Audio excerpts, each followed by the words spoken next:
एक बार की बात है। एक राजा तलवारबाजी कर रहा था तो अचानक से उसके उंगली में कट लग गया। तो पास खड़े मंत्री अचानक बोल उठे, राजा साहब चिंता ना करें, जो होता है अच्छे के लिए होता है। यह सुनते ही राजा को गुस्सा आ जाता है।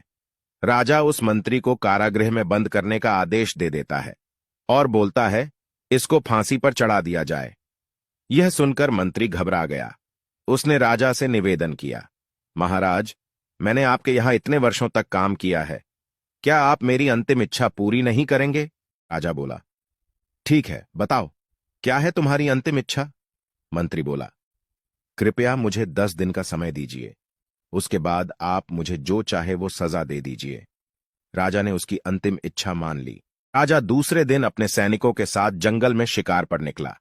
जंगल के बीच में राजा अपने सैनिकों से बिछड़ गए और रास्ता भटक गए।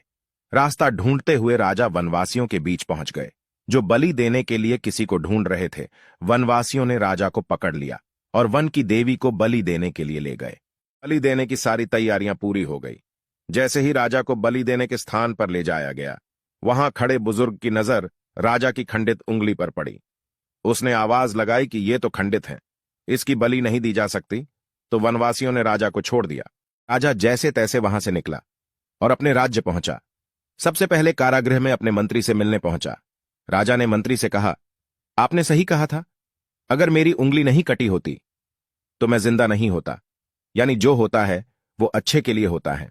मंत्री बोला, मेरा तो फायदा हुआ, लेकिन आपका कैसे फायदा हुआ? मैंने तो आपको सजा दी। मंत्री बोला, मैं आपके साथ शिकार पर हमेशा रहता हूं, उस दिन भी रहता, लेकिन मेरे खंडित नहीं होने के कारण मेरी बलि चढ़ जाती, इसलिए मेरे साथ भी जो हुआ अच्छा हुआ।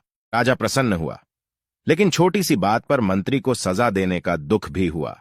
इसलिए राजा ने मंत्री को कारागृह से निकालकर फिर से अपने साथ रख लिया। दोस्तों, अपने जीवन में भी बहुत से उतार चढ़ाव आते रहते हैं।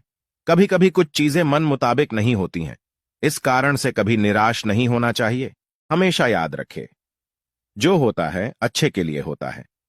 भले ही कुछ अच्छा हो या ना हो, लेकिन उस परिस्थिति के प्रति सकारात्मक नजरिया रखने से उसका प्रभाव बहुत कम हो जाता है।